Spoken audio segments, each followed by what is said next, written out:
तो ये रहा छठवां क्वेश्चन।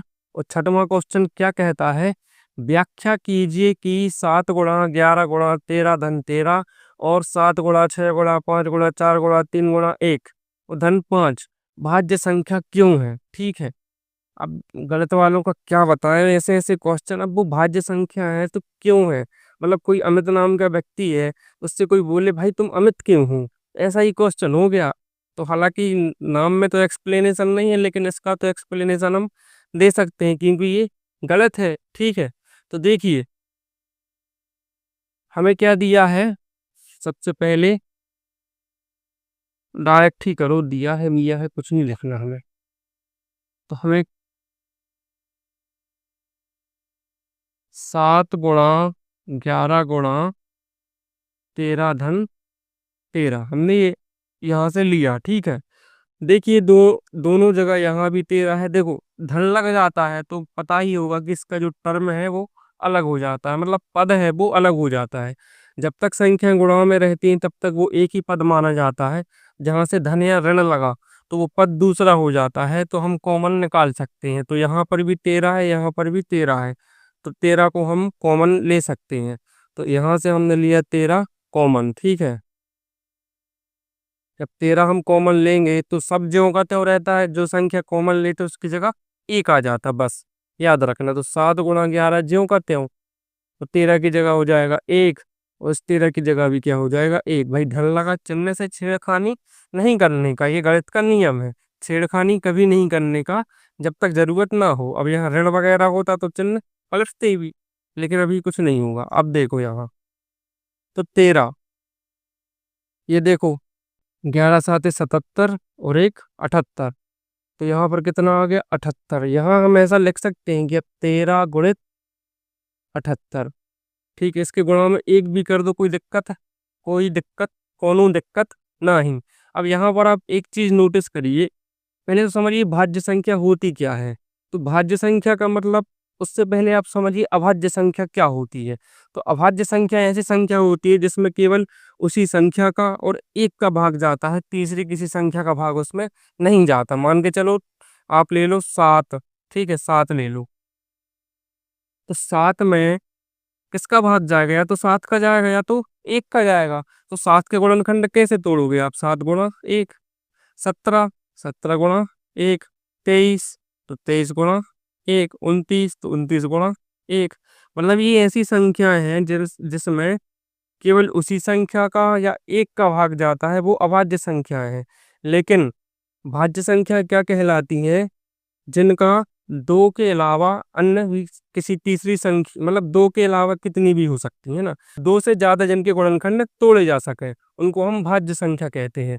तो यहाँ पर देखिए आप 13 गुणित 78 गुणित 1, ये दो से ज्यादा है कि नहीं है।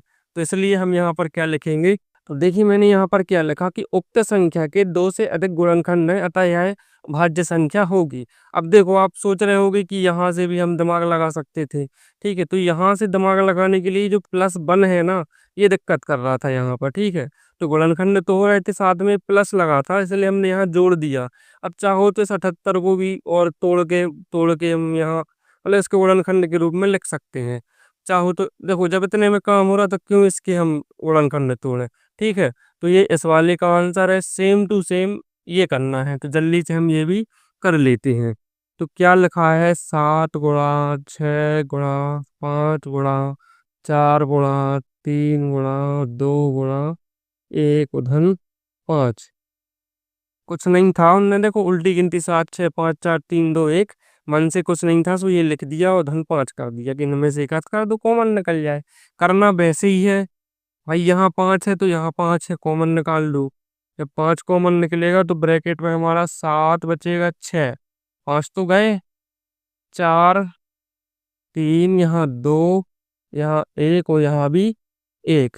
ठीक है, तो यहाँ हो गया 5 गुणा, चलो गुणा करो, 2 एकम 2 तिया 6, 6 चौके 24 और 24 × 144।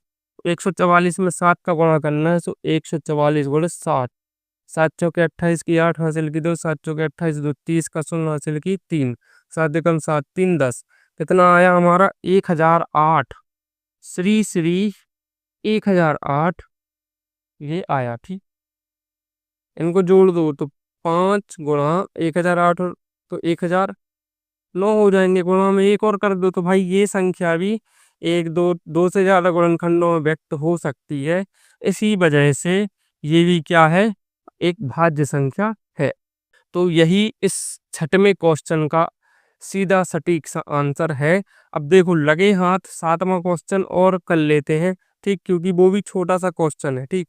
तो सातवां क्वेश्चन लिख नहीं रहा मैं इसलिए क्योंकि वो थोड़ा सा बड़ा पड़ जाएगा लिखने में, बोर्ड ही भर जाएगा मेरा उतना सा तो बोर्ड है, गरीबी वैसी चल रही है, ठीक।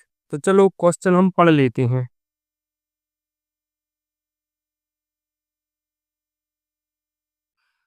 किसी खेल के मैदान के चारों ओर एक वृत्ताकार पथ है। इस मैदान का एक चक्कर लगाने में सोनिया को 18 मिनट लगते हैं, जबकि इसी मैदान का एक चक्कर लगाने में रवि को 12 मिनट लगते हैं। कि मान लीजिए वे दोनों एक ही स्थान और एक ही समय पर चलना प्रारंभ करके एक ही दिशा में चलते हैं, कितने समय बाद वे पुनः प्रारंभिक स्थान पर मिलेंगे। क्या घुमाया है सवाल ने, क्या खतरनाक ही घुमाया है, ठीक है। तो अरे इसका स्क्रीनशॉट लिया कि नहीं, मैं साइड हो जाता हूँ, स्क्रीनशॉट ले लीजिए। तो इस सवाल में इन्होंने इतना शानदार घुमाया है, उनने ये बोला है कि कोई खेल का एक मैदान है, ठीक है, और इसके चारों ओर एक वृत्ताकार पथ है। ये मिटा देता हूँ। क्वेश्चन कुछ नहीं है, एक सिर दर्द है वो, सातवां क्वेश्चन, ठीक है, कुछ नहीं रखा उसमें, सिर दर्द है, कुछ नहीं। देखो यहाँ एक खेल के मैदान के चारों एक वृत्ताकार पथ है, भाई साहब ये खेल का मैदान है मान के चलो, इसके चारों ओर एक ये वृत्ताकार पथ है, भाई सर्कल सही सा बन गया। इस मैदान का एक चक्कर लगाने में सोनिया को 18 मिनट लगते हैं। अब एक सोनिया नाम की लड़की है, सोनिया, ठीक है, इस मैदान का वो चक्कर लगाती है तो उसको लगते हैं 18 मिनट, ठीक है।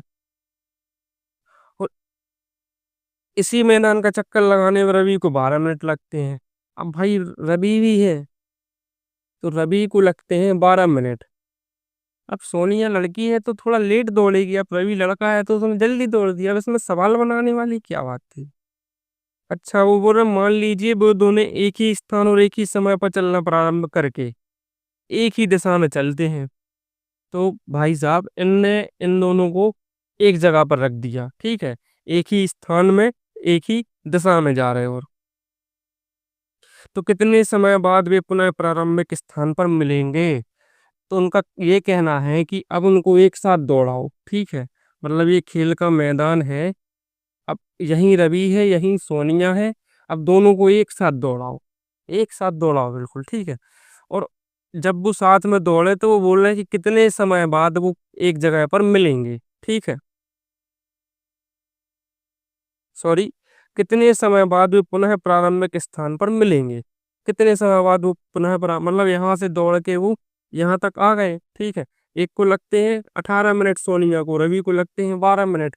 तो जब वो दोनों को साथ में दौड़ाया जाए, अब दोनों को साथ में दौड़ा रहे हैं, अब हमें उससे नहीं मतलब, भले ही रवि कितने में 12 मिनट में वहां पहुंच जाए, ठीक है, लेकिन सोनिया तो 18 मिनट बाद पहुंचेगी।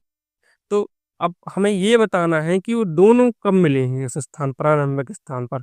अब रवि पता चला दौड़ के खड़ा है, वेट कर रहा है, और सोनिया आ रही हैं, तो ऐसा क्या होगा कि कितने मिनट बाद वो प्रारंभिक स्थान पर वापस आएंगी। तो इसका मतलब है इन दोनों का क्या निकाल लो, एलसीएम निकाल लो, क्योंकि भाई एक छोटी से छोटी संख्या चाहिए जो दोनों में क्या हो, कॉमन हो, ठीक है। तो हमें क्या निकालना है, 18 और 12 का एलसीएम। तो भाई आप लोग इस क्वेश्चन को कर सकते हैं, लेकिन मैं फिर भी करवा रहा हूँ। तो 18 का और 12 का हम निकाल देंगे डायरेक्ट वाला एलसीएम। तो करो भैया, दो नाम 18 दो ही छंग 12। जल्दी वाला मोड है, तेजी वाला मोड चल रहा है, समझना, थोड़ा राइटिंग ऐसी आएगी। फिर जा रहा दो का, यहाँ 9 है, दो तिया 6। अब जाएगा तीन का, तीन तर का 9, तीन एकम 3, तीन एकम 3। तो देखो दो दूनी 4 तिया 12 तिया 36। तो जो इनका एलसीएम निकल के आया है वो कितना आया है, 36। तो आंसर में हम लिखेंगे अतः सोनिया और रवि 36 मिनट बाद पुनः प्रारंभिक स्थान पर मिलेंगे। मतलब जो आंसर है वो क्या है अपना, 36 मिनट, ठीक है।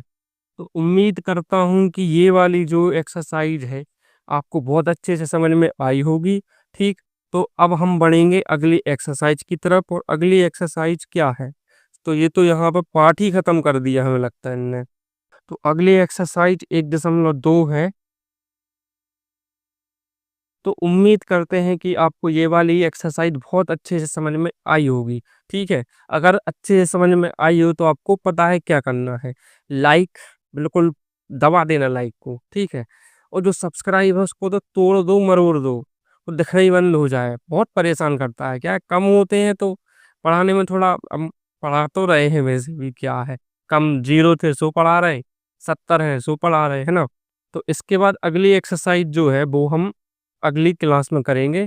ठीक, एक ही क्लास में निपटा देंगे, ज़्यादा कठिन सवाल नहीं है उसके। तो इसलिए अब मिलते हैं हम अगली क्लास में, तब तक के लिए बाय।